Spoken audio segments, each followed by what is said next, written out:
બાંગ્લાદેશમાં લઘુમતીઓ પર અત્યાચાર મુદ્દે ભાજપના સાંસદ સુધાંશુ ત્રિવેદીનું વિપક્ષ પર આકરા પ્રહારો.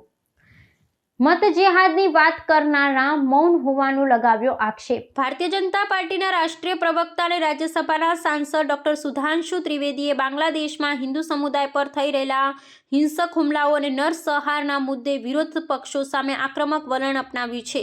નવી દિલ્હી ખાતે આયોજિત પત્રકાર પરિષદમાં તેમણે જણાવ્યું હતું કે પડોશી દેશોમાં લઘુમતીઓની સુરક્ષા ગંભીર જોખમમાં છે, છતાં ભારતની રાજનીતિમાં મત જેહાદ જેવા શબ્દોનો પ્રયોગ કરી તૃષ્ટિકરણ કરનારા નેતા આજે આ માનવીય સંકટ સમયે મૌન સેવી રહ્યા છે. ત્રિવેદી આ મૌનને વિપક્ષની બેઘારી નીતિ અને નૈતિક પરાજય ગણાવ્યો છે. સુધાંશુ ત્રિવેદીએ વિગતો આપતા જણાવ્યું હતું કે બાંગ્લાદેશમાં હિન્દુ પરિવારો, મહિલાઓ અને મંદિરોને વ્યવસ્થિત રીતે નિશાન બનાવવામાં આવી રહ્યા છે. તેમણે પ્રશ્ન ઉઠાવ્યો હતો કે જે રાજકીય સંગઠનો ભારતમાં લઘુમતીઓના અધિકારોની વાત કરે છે, તેઓ બાંગ્લાદેશમાં હિન્દુઓના અસ્તિત્વ પરના જોખમ અંગે કેમ કોઈ સત્તાવાર નિવેદન આપતા નથી. ભાજપ સાંસદના મતે આ વર્તણૂક દર્શાવે છે કે વિપક્ષી દળો માટે માનવ અધિકારો માત્ર રાજકીય લાભનું સાધન છે અને જ્યારે વાસ્તવિક અત્યાચાર લઘુમતી હિન્દુઓ પર થાય છે ત્યારે તેઓ આંખ આડા કાન કરે છે. આ પ્રહાર બાદ દેશના રાજકીય વાતાવરણમાં ગરમાવો આવ્યો છે.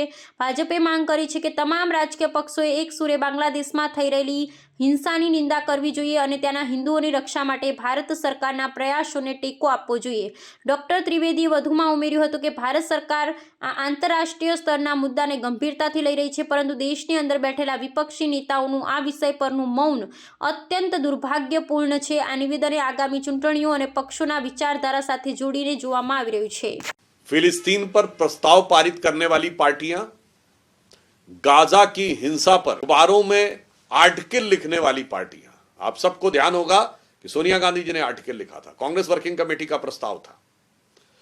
फिलिस्तीन का बैग लेकर संसद में जाने वाली पार्टियां, जिनके समर्थकों के द्वारा हिजबुल्लाह के समर्थन में और हमास के समर्थन में केरल में नारे लगे थे.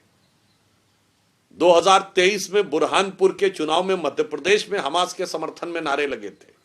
जो वोट जिहाद की बात करते हैं वो आज बांग्लादेश के हिंदुओं के नरसंहार पर चुप बैठे हैं. यह महत्वपूर्ण नहीं है.